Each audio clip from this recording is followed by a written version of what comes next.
Hello, I am Leanne Payne. I'm the gifted and talented kindergarten through 5th grade teacher for Fairfield ISD. I'm going to go over a little bit of information about referring and identifying students for our gifted and talented program. So if you have any questions about our Gifted and Talented program, please feel free to email me at leanne.payne@fairfieldisd.org. That's the best way to contact me. You can also call me at the elementary or intermediate school or contact me via Parent Square, but email's the best just because I am back and forth between campuses, and I'll get back with you as soon as I can. So what is the definition of a gifted and talented child? So basically a child that's gifted and talented is excelling or performing or has the ability to perform at a remarkably higher level of accomplishment compared to students of their same age. So we're comparing to kids to the same age on a national level based on some IQ tests. So if they typically perform higher than the average, then they may qualify for gifted and talented services. So what does gifted and talented education look like in Texas? So we're looking at we're having students do projects that are sometimes independent projects, sometimes they are group projects, but they're doing a lot of self-directed learning. Like I'll introduce a topic, we'll kind of talk about it, we'll discuss it, we'll look at some different things. I may have them pick certain things or certain topics within that topic. And then they're kind of working on things on their own. They're doing some research. They might be coming up with some kind of a product. They're basically creating some professional quality either products or performances depending on what we're looking at. And it goes across all the disciplines. It goes across all the subject areas. We're also incorporating some art, some technology, engineering, all of those things into our projects. Also, let me say this, that I typically use the Texas Performance Standards projects. I'm not limited to that, but I do like to use those because of how they go across all disciplines and they have some very interesting topics that the kids really get into. So our GT services in Fairfield look kind of like this. In kindergarten through 5th grade, students are pulled out for about 45 minutes a day, and it's between 4 and 5 times a week, usually Monday through Thursday. Sometimes on Fridays I pull out. Sometimes that's whenever I'm doing enrichment or chess or different things like that. But between 4 and 5 times a week, students are pulled out during their win time. So they're not missing any class time. The win time is what I need time. That's usually whenever teachers are doing small groups and working with those students who need extra help, which if they're in GT, they probably do not need extra help in the subject areas.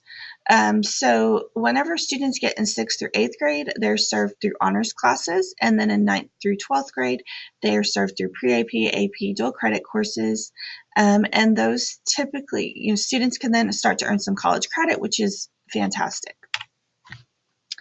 So our curriculum incorporates, like I was just saying, it incorporates all 4 content areas, and we have used elements of art, technology, engineering. Try to go across as many disciplines as I can.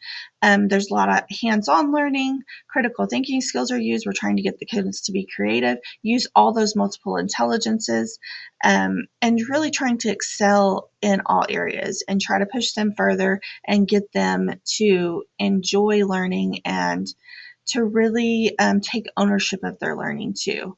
And so one of the things that I do is I go to different trainings throughout the year to get some ideas on what to do with my students. I've come up with I shouldn't say I came up with, I have found some great things just from going to some of these trainings.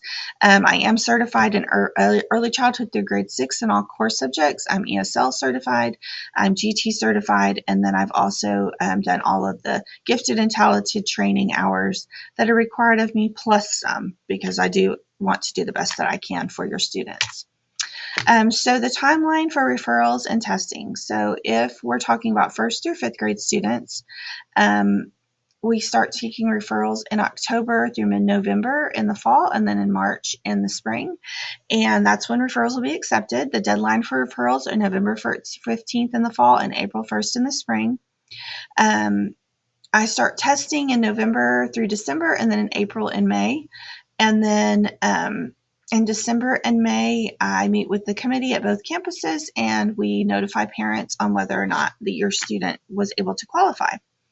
And if they qualified in the fall, then they will start attending GT classes in January. And if they qualified in the spring, then they'll start in August the following year.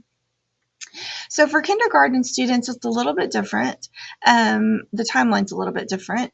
January is whenever I do referrals for that. It just kind of gives them a little bit more time to mature and a little bit more time for the teachers to kind of really get a feel for, where the students are excelling, or if they're excelling. And then in February, I'll test the students, meet with the committee, and then I'll notify parents. And the notification comes out through letter in the mail, whether or not your child qualifies for the gifted services. And then March 1st for kindergarten students, they start attending classes. And due to testing logistics and just timing, I cannot accept referrals after those deadlines. It's incredibly difficult for me to get all of the testing done in between testing, the regular tests and everything else that kids have going on. So I just really can't accept referrals after that time. I usually, if someone contacts me after the deadline, then I just say, okay, well, we're going to push them to the next testing time. So our GT assessments consist of a series of tests. So we use 2 different IQ tests. The first one is a nonverbal ability test, and it is an excellent test. It's used when I've talked to other school districts. It is a test that many of them use because it takes out all biases. I mean, it is a proven test that you don't have to have much background information. It does not matter what ethnicity you are. It does not matter what socioeconomic status you come from. It takes out all of those biases, all those things that we worry about, and it basically says, can you figure out things? And that's kind of what that test does. And it's an excellent test. It is it's just really good, and it stood the test of time, and it's been updated multiple times. And so that test is a great indicator of whether or not a child is gifted. Our other test is also a good test. It is actually broken into 3 sections. There's a nonverbal section where you're comparing like pictures of things, and then you have to like kind of match up another item to it. And then the other one in that test is a language arts and social studies test, which does require some background knowledge and does require some ability to do language arts, have language arts skills and social studies information. And then the math and science test also is testing your math ability, your science ability. So like I said, so it's a total of 4 tests. 1 test stands alone, and then the other 3 tests are kind of a group of tests. But I do try to kind of spread them out a little bit so that they don't get so overwhelmed, because they are kind of lengthy. And so sometimes I'll try to like skip a day in between testing. Now, if a kid's on a roll and they're doing excellent, then I may just say, okay, come on back, let's go ahead and do another one. But I don't want to overwhelm them or over test them, which, we do a lot of testing now. So out of those 4 tests, the student has to qualify in 3 out of the 4 tests. So if they continue to do well, then I'll just keep testing. If they've already not passed in 2 areas, then I'm not going to continue to test them, because that already disqualifies them. Also, what will come home, or we'll also look at their grades, their standardized tests, STAR tests, the IXL, all those kinds of things, to make sure that they are doing well in their subject areas. And then also I'll send home a parent survey, and I'll send a teacher survey to one of their teachers to fill out. And it just lets me see, like, what are you seeing as a parent? What's the teacher seeing in the classroom? So it's just kind of a checklist, and I tally that up, and all of that kind of goes onto a rubric, and that's what we look at whenever we're determining if your child is a good candidate for our gifted and talented program.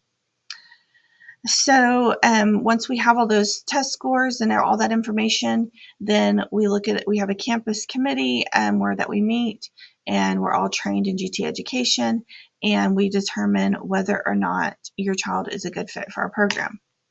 So who can refer a child for DT testing? A parent can refer a child, a teacher, a community member, basically anyone who has contact with the child. Even a child can also self-refer.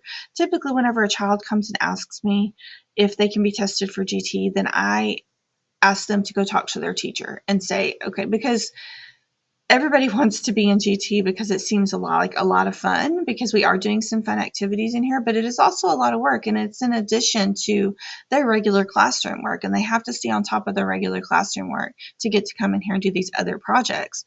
So I don't want a child who is struggling to end up in here. I always say, okay, what does your teacher say? What are your parents saying? What kind of grades do you make? How are you doing on your test? I try to get a little bit of information out of them and then say, okay, do you feel like you need to be challenged more? Do you feel like you need more work so that you feel like you're learning something? So they can self-refer, but there are a lot of questions that I have whenever they do. So if anyone other than a parent makes the referral, no testing will occur without parent permission, and I send that home. And then once it's returned, that's when I start testing. So how often can a child be referred or tested? Referrals are open to any child once a year. Even if a child has been previously tested and denied services, that child can be referred for additional testing during the open referral period. So our district policy only allows testing once a year. So if a child tests in the fall of one year and does not qualify, they can't test again until the fall of the next year. Our IQ test, there has to be a year in between testing for them to be accurate. So you can't test more than once a year. So again, we have to wait like a full calendar year for them to be retested. So according to our district policy, once a child has been identified as GT, no further referrals or testing is necessary, and that child's going to continue to receive services through graduation. So don't feel like, oh my gosh, this is a lot of testing, and they're going to be tested every year, because they're not. Once they've entered the program, they're in the program. Excuse me. So how does someone refer to a child for testing, or refer a child for testing? You can email me, leanne.payne@fairfieldisd.org, with your student's name, grade, and homeroom teacher. You can contact your homeroom teacher, but you can just straight email me, and then that kind of takes that little that one step out of it. But if you're unsure, you could talk to the homeroom teacher, and then if you still want your child tested, you could email me or just let them know, then they can contact me. So how do I know if I should refer my child for DT testing? So here are some websites. We have the Davidson Institute for Gifted that talks about gifted traits and characteristics. We have Dr. Bertie Kingor, Traits of High Achiever, Gifted Learners, and Creative Thinkers, and Recognizing Gifted Students. So these are 3 different websites that you can go to. Okay, if you have any other questions, please contact me. Please email me with any of your questions. Thank you so much.